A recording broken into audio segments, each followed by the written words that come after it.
Electric potential درجة chapter 2 electric potential لخالي A وكارون بخالي B اما دو رشكة ما نبي رشكي A ورشكي يك ورشكي دو بمشي واسا اقام مثلا اتواني بيك وتي رشكة ما نبي يعني بروينا امسر وبقرينا يا مروينا شو زانم او باري دنيا وبقرينا برحال لخالي A وبخالي B بيك وتي رشكة ما نبي مفتنها دو رشكة لبرشاو قرين كابمشي واسا رشكي يك رشكي دو إما زاني كيرلي إي يكسانة بصفر لا محاضرة بيشوا باسمان كد ولا همان كادشا انتجرالي داخراوي لينيري إي دو دي إل لسر بلين خطيكي مرشكيكي داخراو هميشه أكاتا صفر بلا ما قررشكي داخراو نبي مثلا لإي وبروي بو بي يا اللي مثلا بيشكال يا لسر أمرشكي ترى هيش كاميانا صفر نية تنها كاتيه بصفر كتو الصورة كي توابيته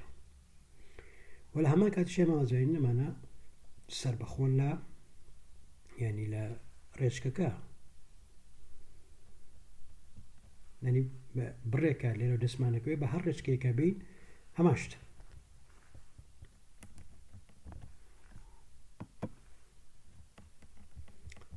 إذا سيركن إما بياناسي كوانتيتيا كاين بناوي في ار كار بوتنشال بيالين في ار مثلا بوتنشال يمخالة بدوزينوا في ار كاتك لخالي مثلا لهر شوية كو مثلا ليرة وأمان يبروين بو لخالي او وأمان يبروين بو خالي ار بوتنشال شوازة تعريفه ب ار يكسانه بماينس اي دوت دي ال لأو بو ار بس صفر نيا قدر لأو بو ار لخالي شي مبدأ إذا ببي أو ام اومان ليرا داناوا كوابو في بي أكاتشي ماينس او بو بي ار قشتيه تعرف شو نكابي بس نزيكي ار بي أكادا منها لأو بو بي اي دوت دي ال في A يكسانه بماينس A سأل O بو E دوت دي ال في B ماينس في A أم دون اللي يقدر كم أما اللي يقدر كم في B ماينس في A أقدر في سكالرة والله A و B بيكترن النتيجة فانكشن قلت بيكترن كتير كابتا سكالر في B ماينس في A أم دون اللي يقدر كا أكاتا أما ماينس صفر بو B زائد صفر بو A E دوت دي ال كم ناقص لقوا ناقص أروى يستا أما بكينو بناقص بقى بكي بناقص شو ندوانا ببقوري باشا شو ندوانا بقورا أبي بناقص ماينس صفر بو بي إي دوت دي إل إي لصفر إي دوت دي إل أما يتبقى بشي أو أويا لقل أب أو أويا لقل أويا يكسر يصلو إنما تقدر يكسانا ببا ماينس أي أو يكخوار ويا بو أو يبو سر ويا إي دوت دي إل انتجرالي في ار لسلام رشكل آية وبو بي أكاتا انتجرالي اي دوت دي ال أكات بمشي وازك أكاتا في بي ماينس في اي أو وقت ال fundamental theorem for gradient هاو كشي يك بوينت من جوبل chapter يك لجاتي اي اما هميشه توانين بمشي وازك بنوس يعني انتجرالي كي لينير بمشي وازك فيكتور ويجي فيكتور دوت دي ال بمشي وازا أما أتوانين با gradient فانكشن كي بينوسين كناو منا بو تي يعني أما A بو B يعني gradient T دوت دي L يكسانا با T B minus T A إسا أو T ليرا بو إما بيبا V بيبا V كهمان potential كابو V B minus V A أكاتا انتجرالي A B gradient V دوت دي L يعني لأن أما تي بيبا لجدي تي في داني أو من دو لزيتوا السبب بينا أما اللي قال أما براوردك ممشي وازا إي يكسانا بيبا ماينس جرادينتي بي أقدر با هميشا الإلكتروستاتيكا جرادينتي إي يكسانا بالصفر إلا اشتيكم مداناوين صرف 2.20 حل كا بروغرام 2.20 بلام جرادينتي إي يكسانا بالصفر معناه أوي لم ماتريكسا ئەمە ماتریکسی ئەفۆن چێرلی هەمیشە یەکسانە بە سفر مانای ئەوەیە لەم ماتریکسە x y z ڕۆنجی بە ڕۆنجی x ڕۆنجی بە ڕۆنجی y ڕۆنجی بە ڕۆنجی z x y z یعنی ئەمەیە ئەبێ بە سفر کەەوە بۆ گە تێرم بە تێرم بیکەینەوە ئەم تێرمایانە کاتە ڕۆنجی y ماینەس ڕۆنجی ڕۆن بە ڕۆنجی y z ماینەس ڕۆن بە ڕۆنجی y بە ڕۆنجی z کەوا بوو یەکسانە بە سفر بە تێرمە ترمی سفر بگەوە یەکسان بە سفێنی ڕۆنجی x بە ڕۆنجی y یەکسانە بە ڕۆنجی y بە ڕۆنجی x هەروە بۆ تێرمەکانی تریش بۆ شێوازە ئەمەمان لێرە هەیە ئەو تەبعاً لێرە خاڵێکی ڕفرەنسە و ئێمە بە هیندایانین ینی خۆویستە ئاربیترێریە کەوا بۆ توانین بیگۆڕین کە تو ئاربیترێری بۆ توانین بیگۆڕی پەیوەندی لەگەڵ ئەو خاڵانە کرێ بە شێوازە دووسانە بیگۆڕین بە ئۆ بگۆڕین بە ئۆ پرایم پەیوەندی نێوان ئۆ پرایم و ئۆ بە چ شێوازێکە وی پرایم ئەکاتە ماینس ئۆ پرایم ئار ئی دۆ دی ئێڵ باشە ئێستاکانی ئۆیەکی کە هێنین ماینس ئۆ پرایم بۆ ئۆ ئی دۆ دی ئێڵ ماینس ئۆ ئار ئی دۆ دی ئێڵ باشە ینی ئەوە کەوا بوو ئێستا ئەمە لێرە تۆ ئەمان ئەم ئەنتیڕا ناو بنێ کەی پلاس وی ئار ینی پەیوەندیەکان بەم شێوازەی لێت ینی ئەمەی بی پرایم ئار بوو ئەمە بی ئار بوو کۆنستانتێکی لێ زیادە بێت کۆنستانتێکی لێ زیادە بێت ئەمە ئاڕەتیانە کۆنستانتێکی لێ زیادە ینی لە دوو دانە ڕفرەنسە جیاوازە تۆ پۆتەنشیەل ئەتوانی بە هەر جۆرە بێ حەسیە بیکەیت بەڵام لە کۆتاییە هەمویان بە کۆنستانتی پێکەوە ئەبەسرێنەوە ئەوەی کە لە پۆتەنسیەلە زۆر گرینگە جیاوازیەکە هەیەی بەس جیاوازیەکانیان لە هەر حاڵە یەکسانە ینی تۆ وی پرایم بی ماینەس وی پرایم ئای لەم لە کەیەکی هەیە لەم لەشکەیەکی کە یەکەن پێکەوە ئاڕۆن ئەکاتە وی بی ماینەسی وی ئەی هەمیشە ئەمەمان هەیە ینی گرێدیەنتی وی پرایم هەمیشە یەکسانە بە گرێدیەنتی وی ئێستا خاڵی ڕفرەنسەکەی تۆ هەر شوێنێ بێ وەک چۆن لە ئەلێکتریک فیلدا ئێمە هینمانە بۆ سەوەی پۆزیشنمان هەبوو بۆ پۆتەنشیەلی سەوەی پۆزیشنمان ینی تۆ کۆمەڵی بارگەتە بێ پێ پۆتەنشیەلەکەیان لە شوێنەکە بدۆزیتەوە پۆتەنشیەلی دانە بە دانیان لەو شوێنە بدۆزەوە لە کۆتایی پێکەوە کۆیان کەرەوە باشە برادەر ئێستا تەبعاً ئەکرێ کۆنتینیوس بێ ئەکرێ نان کۆنتینیوس بێ ینی ئەو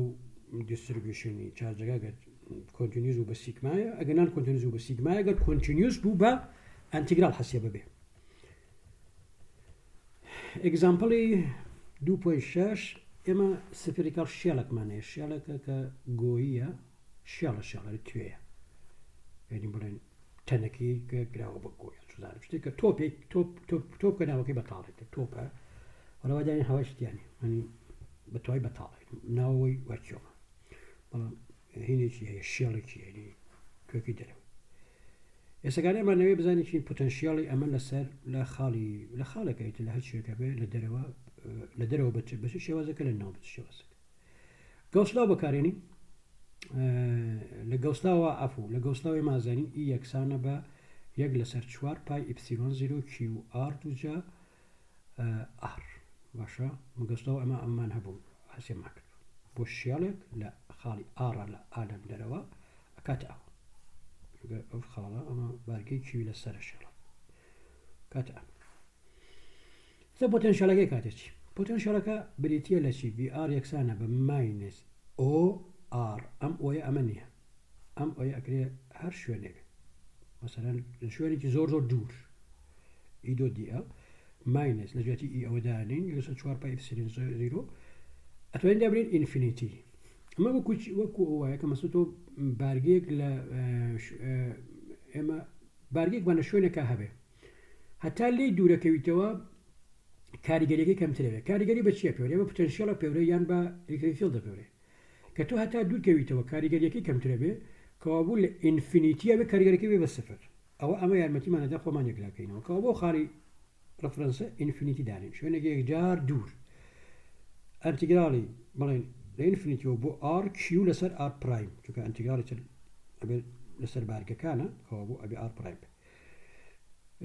ئار پرایم دو کیو دی ئار پرایم لە ئینفینیتیەوە بۆ ئار ئەمەش ئەمەتیگرالیش حەسێبکەیە کاتە یەک لەسەر 4 پای ئیپسیلۆن 0 کیو لەسەر ئار چونکە ئەکات یەک لەسەر ئارەمە لەسەر ئارەکە لێرە نەمان کەوتووە ئەکاتە یەک لەسەر 4 پای ئیپسیلۆن 0 کیو لەسەر ئار ار لشو بو شوي لسر ار برايم لسر ار برايم لشو بو شوي لانفينيتي ويبو ار طبعا يق لسر ار كاتك يعني ار انفينيتي صفر كهو بس ترمية كم من يتوكا بركي ار اگر ار بشوكتر بي لصفر اگر ار بشوكتر بي لصفر چی رؤية اگر ار بشوكتر بي لصفر يعني لا ناو جوكا بين هي ار كاتا شي اكاتا لا لما تشوف دو داي الكتريك فيلد مالي الكتريك فيلد ناو شيلكا صفر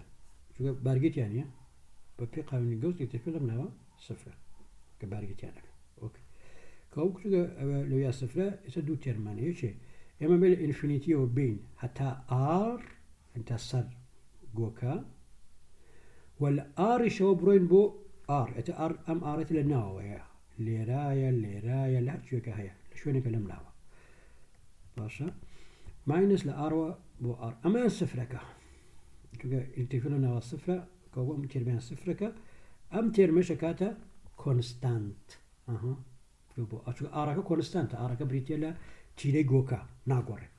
ام اريت لقال مرة جوازة ما ام ارك لها شو نبي بس ام ار تيلي جوكا كوابو لناو شيلك جوينا كبارجت يعني كبارجت بتنهلا سرو بركيا الكتريك فيلد هميشه كونستانتيكا بام شواس كتشيو بريتيا لبارجي سر شلا كونستانت طبعا اما يسكاني اگر تو جرادينت دقي حسب كي الكتريك فيلد دقي كاتا صفر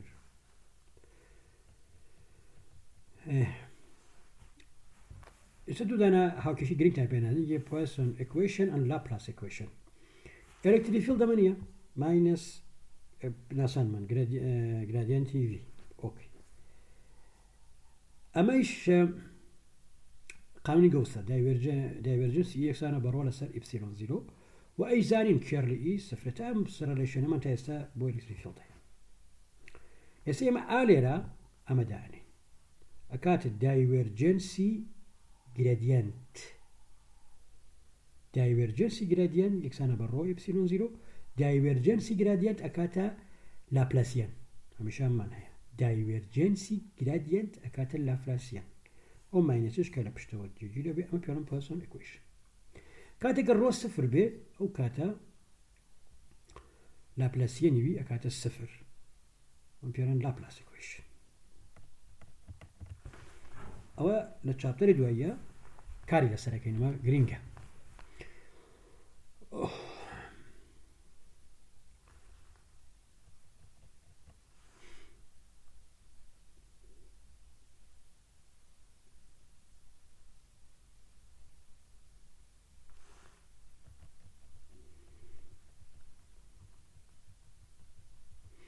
برحال ما هميشه اتر اما معناها ك هميشه اما مانوي الكتريك فيلد حسيب كين ام ريليشن حسيب كين اتر لخالك وبو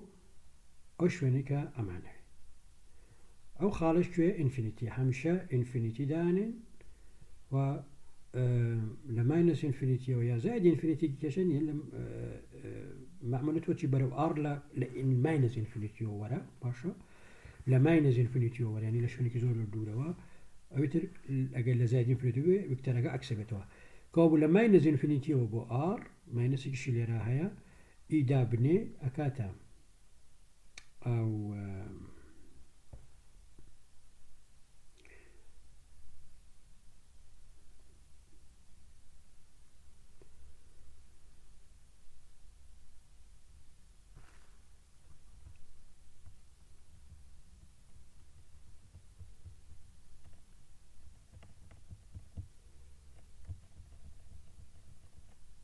vale تلا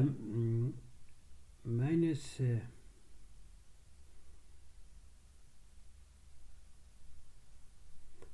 ايتما انفينيتي الانفينيتي وبو ار برحال الانفينيتي وبو ار ماينس كده فورمولا كايا انفينيتي بو ار كيو ار برايم توجد دي ار برايم اما انتجرالش كحسيب يكي كاتي يجلس 4 باي ابسيلون 0 كيو ار برايم انفينيتي بو ار اكاتي يجلس 4 باي ابسيلون 0 كيو لسر ار يا يجلس 4 باي ابسيلون 0 كيو لسر ار هەمیشە VR یەکسانە بەمە بۆ بارگێ بەڵام کاتێککە تۆ دیستریبیوشنە هەیە دیستریبیوشنێکت هەیە بڵێن ئەگەر بتەوێ لە ئۆریجینێکەوە دیستریبیوشنە لە ئۆریجینێکەوە بمانەوە حەسیە بیکەین ئەسام ئۆریجینە ئێرە بێ شوێنی بارگەکە بە ئارپرایم پیشان بین شوێنی ئەو شوێنش کە پتەنشەلەکە پێوین بە ئار پیشان بین S یەکسانە بە R ماینەس R پرایم تەبان ئەبسولوت ڤالیو ئەو کاتە VR ئەمە VS ئەمە VS کاتە یەک لەسەر 4 پای ئپسیلۆن 0 Q لەسەر S هەمیشە ئاوانشت VS ئەو مۆتە بتوانین وێنی ئەو شتێنش بینین ئەگەر تۆ کۆمەڵێک بارگەت هەبێ کۆمەڵێ بارگەت هەبێ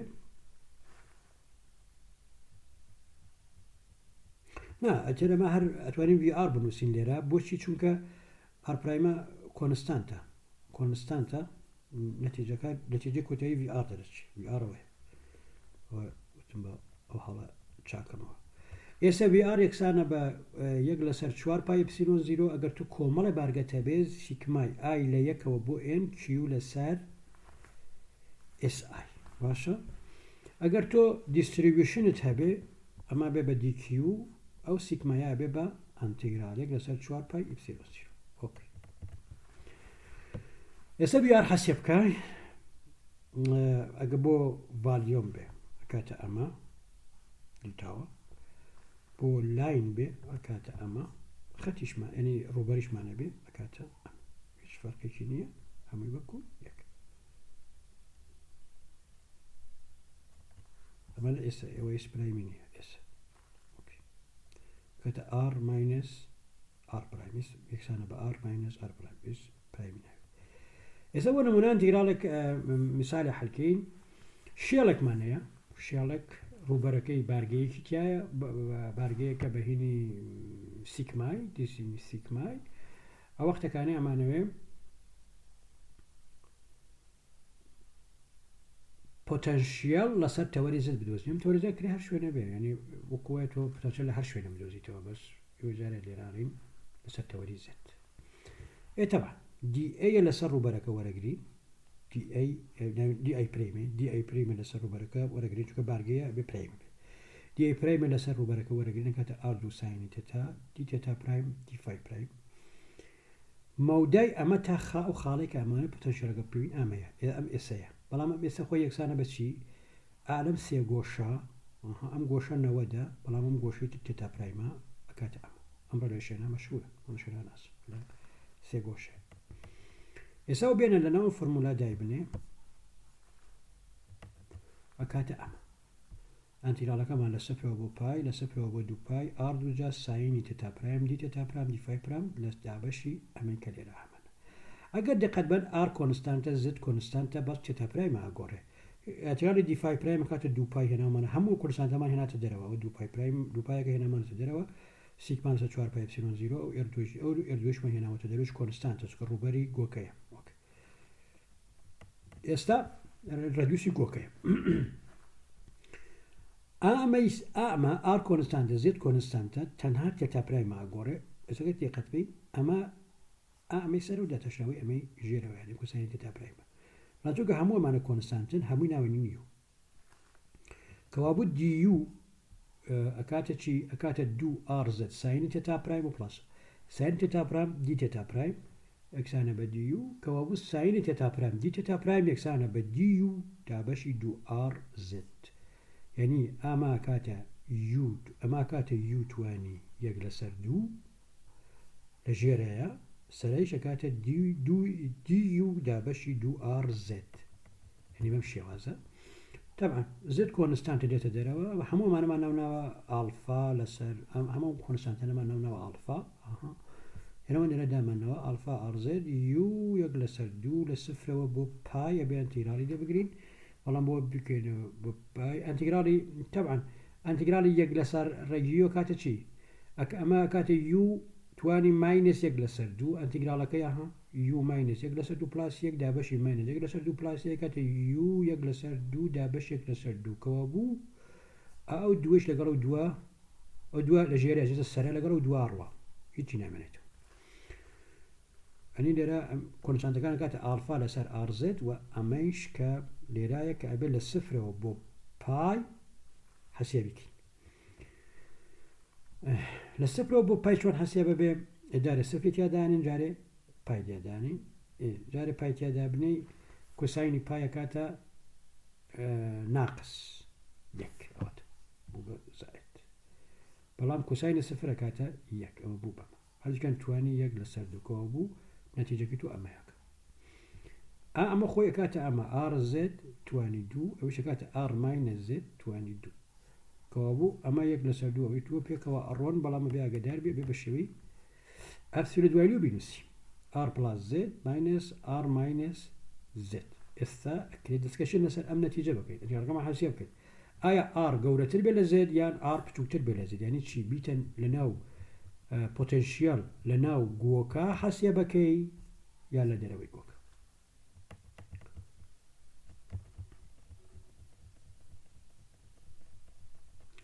کابوو ئەوتسایت کاتێککە ئار گەورەترە لە ئەنی زت گەورەتر بێت لە ئار لە دەرەوە بێ بە ئاسانی بینین هەردووکە بێ بە موجب ئەمە نەتیجەی ئەمە ئەکاتە ئەمان کاتە دوو ئار دووجا باشە زت گەورەترە لە ئار کاتە دوو ئار دووجا وایە وەک خۆی کەس گۆردی بەلار یانی وە خەر خۆی نووسی ئەم زەدە لەگەڵ ئەم زەداڕوا کاتە ئەمە کاتە دوو ئار کەڕەتی ئار کاتە ئار دوو ئار دووجا دووگی لە خوارەوە هەیە پێکەواڕۆن نەتیجا کاتە ئار دوو سیگما ئپسیلۆن زیرۆ زێت ئەمە لە دەرەوە تەبیعیشەوا بێ تەبیعیشەوا بێ ئێستاکانی ئەو زەدە مەودایە هەر وەکو کیو لەسەر 4 پای ئپسیلۆن زیرۆ ئارەکە وایە کە پۆتەنشیل پێشتر پیشانمان ئێستا لە ناوە کاتێککە ئار بچووکتر بێ لە زێت ینی بڵێن زت بچووکتر بێ لە ئار ئەوێ شوێنم دوێنە بگۆڕین بۆەوە ناقص دەرنەچێت کە بۆ کاتە ئار ماینەس زێت ئەمەش کات ئار پلاس زێت هەم ئارەکان پێکەوە ینی ئار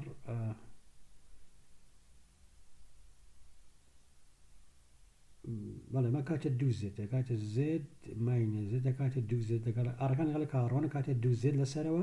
زت لەگەڵ زەداڕوە دوێژ لەگەڵ دواڕوانە کاتە ئار سیگما ئپسیلۆن زیرۆ کەوبوو لە ناوەوە بوو بە ژمارەیەکی کۆنستانت ئێستا گەمانە ئێلکتریک حەسیە بکەین ئەبێ بەم شێوازە حەسیە ئێلکتریک یەکسانە بەتی ماینەس گرێدیەنتی وی کە کاتە ماینەس ڕۆن بە ڕۆندی زێدی وی زێت چکە تەنها لە ئاڕاستەی زەدا ئێمە کۆنفۆنانتمانەیە ئەمەیانە کاتە ئار دوو سیگما ئپسیلۆن زیرۆ زێت سەرەوە خوارەوە کەرەتی 4 پایەکەم 4 پای ئاردۆ کاتە ڕووبار کەرەتی سیگما کاتە بارگەی گشتی ژێرەوە کاتە 4 پای ئپسیلۆن زیرۆ گەر زدیش بگۆڕین بە ئار کاتە 4 پای ئپسیلۆن زیرۆ ئار دووجا یعنی جارێکی قانونی کۆلۆممان دۆزیەوە بەڵام لە ناوەوە کۆنستانتە گرەدیەنتەکەی ئەبێ بە سفر لە ناوەوە سفر شتێکە لێرە زۆر گرینگە باوندری کۆندیشنە بەڵام پێشەوە باسی باوەڕدەری کۆندیشن بکەین ئێمە سێ کۆنتیتمان پێ ناساندن لەم دەرچە زۆر بەکاردێ یەکێ ڤیە یەکێ ڕۆیە یەکێ ئیە ڕۆ و ڤی پەیوەندیەکانیان لەگەڵ یەک بەم شێوازێ بەم دوو شێوازێ یا ئەمەیە یا ئەمە بە شێوازی ئەنتیگراڵی بە شێوازی دیفرەنشیاڵی ڕۆ و ئی پەیوەندیەکانیان بەم شێوازێ بە شێوازی ئەنتیگراڵی بە شێوازی دیفرەنشیاڵی ڤی و ئیش پەیوەندیەکانیان بەم شێوازێ ئەمە شێوازە دیفرەنشیالیەکەیەتی ئەمە شێوازە ئەنتیگراڵیەکەیەتی ئێستا ئێلکتریک فیلد ئەکسەکەت بنێ سەر سنوورەکان کاتێککە تۆ لەسەر سنووری شەکەی بارودۆخەکە گۆڕێنێتێ وەرە بێ با بزانێکین مەسەلەن ئەمە ڕووبەرێکمان هەیە بارگەی سیگمای لەسەرە ڕووبەرێکە بارگەیەکی لەسرە کە دنسیتەکەی سیگمایە هەمیشە کاتێکە ئێلکتریک فیلد ئەدا لە ڕووبەرێک کە بارگەی لەسرە تووشی نان کۆنتینیوتیۆی بێنی ئەم بەر و ئەو بەر لەگەڵەکە جیاواز تووشی نان کۆنتینیوتیۆ بێ وەکو وایە مەسەلەن لە سنووری بڵێن وڵاتێکەوە بڕێ بە وڵاتێکی تر هەموو شتێکە گۆڕێ یاساکانە گۆڕێ ڕەفتارەکانە گۆڕێ زمانە گۆڕێ هەموو شتێک گۆڕێ ئەمە بەم شێوازی یعنی تماشاکە کاتێکە بە مەرجێکە بارگە لەسەر سنوورەکە هەبێ یعنی بەم شێوازە تۆ ئێلکتریک فیلدەکە بەم شێوازە دیت دوو کۆمپۆنەنتیە یەکێک کۆمپۆنەنتێ بە شێوازی يعني ستون أو ستونة ويكي كومبوننت كتانجنتا يعني تو إلكتريك فيلد ذاك اللي جاتيه بيكي با كومبوننت إكس وواي أكي با كومبوننت ستون وتانجنت ستوني وأسوي باشا يعني يكي كركاوا مثلا يعني أكوي لروبركا يكي تريشان أو ستونة لسر روبركا أو بيالن tangent أما بيالن perpendicular أما tangent أنا قلنا شو بس tangent ئێستا قانونی گەوس لێرا بەکارەهێنی بۆ ئەمە دین ئاوا هینە چوارگۆشەیەدا ینی بڵێن مکعبێ دروستەکەین لێرە مکعبەکە دوو ڕووبەری زۆر تەنکە زۆر باریکە ینی ئەم ڕووبەرە بە ئاوا بە ناوەڕاستیارەوە بەم شێوازە بەڵام ڕووبەرێکی مکعبەکە کۆدە ژێر ئەکەوێتە ژێر ئەم ڕووبەرە بارگە و ڕووبەری هیچێکێتە سەرەوە کەوا بوو لێرە يونيت فيكتور لسر أم روبرة إنا يونيت فيكتور لسر أم روبرة تريشر إنا بس بعكسه هو إنا من عكس إنا طبعا بارجي سيكماش لرايا كاتا كيو السيكما أي بارجي كيو لرايا لأنه أم روبرة كاتا السيكما أي إسا قانون جوز بكارن إي دو دي أي كاتا يقل لسر إبسلون زيرو كيو إنكلوز يعني أو بارجي كاكبت ناو أم شتوا باشا كما كاتا سيكما أي كاتا يقل سر إبسيلون زيرو سيكما أي روبرا إيه بلام لمسر چي من هيا لمسر تو دو دانتيا يكي ستون للدروا للسروا يكي ستون للجيروا above below ليرا قوشيه كدروسيا كان لقاليا 180 درجة أمي بيلوكا بەڵام ئەوەی بابەکە گۆشێکە دروستیەکە لەگەڵ ئەمە 0 دەرەجەیە باشە کەوابوو E.DA ئەکاتە E above A minus E below A یەکسانە بە یەک لەسەر ئپسیلۆن 0 سیگما A ئەیەکان هەموو پێکەوە ئەڕۆن ئەگەدار بە ئەمە زۆر تەنک داناوە ئەو ئپسیلۆنە زۆر بچووکە بۆیە ئەم چاو لەم ڕووبەرانەی تر ناكين روبانات بلاون غرينة شوية سونك روبرو 0 كوابو إي سروا perpendicular و إي جيروا كلا يقدر كريم أكاتا سيكما إبسيلون 0 جوازي لتريفون لسروا لخواروا أو ليا لسروا لجيروا يستبزاني كين بو دو كومبوننتي في فيلتر يكي كومبوننت كي ستوني perpendicular كي كومبوننت كي تانجنت بو امي تريان تانجنت كي شلون بي تان لا ستون تم الا تانجنت كان يقال يكسان يعني او دو كومبوننتا يكي كومبوننتي ستوني ويكي كومبوننتي تانجنتي يكي لجيرا ويكي للسروا اوي سروا سلمان مان ك perpendicular كي لقالك الجوازن أوي سروا أوي خوار والجواز كان أو نيا أي تانجنت كان شونا أما نمشي وازا مش نمشي وازا إثاقر سير كين دين شيء كين أما تيرا حسيبا كين انتجرالي إي دوت دي إل طبعا ما زالين لسر حلقي كي داخله وكاتا 0 لسر أم ديرا أما هنا كمان دوباره إبسيلون زور بچوكا كوابو تنها دو دانا روبر دورة بين يكي أما ليروا دي ليروا أقرينوا لما يجيروا بلو من هيا لوي سروا إباب من هيا لما يجيروا بلو من إي تانجنتي بلو لوي سروا إي تانجنتي إباب أم دوانا ليك دركين أكاتا 0 يعني إي إباب إي بلو لقال يكتريا يكسانا كوابو شو أو أم كونفرنتي كردي 0 تنها ما منتو إي above minus إي below أكاتا سيكما إبسيلون 0 إن باشا تنها كونفرنتي مني بقشتي أما درسته ببلا potential لسره ولخواره والجواز كان أو minus A بو B إي دوت دي إل كأمش هميشه أكاتا 0 ولا يعني في above وفي below لقالك يكسان يعني كاتولا إلكتريك فيلد مرزكوا كبارجي كي سيكما لسه جبو چێتە ئەو دیوە لەو دیوە ئەو دیو پێکە ئیلگریفڵی فەرقی هەیە بەڵام پۆتەنشیەل فیلدەکەی پۆتەنشیەڵەکەی یەکشتە. ئێستا ئێمە زانین ئی یەکسانە بە ماینەس گرێدیەنت ئۆکێ ماینەس گرێدیەنت یعنی ئەمە کەوا بوو گرێدیەنت یعنی چی؟ یعنی دا تاشراوە کاتەوی ئەباڤ دابەشی ڕۆندی n ماینەس ڕۆندی v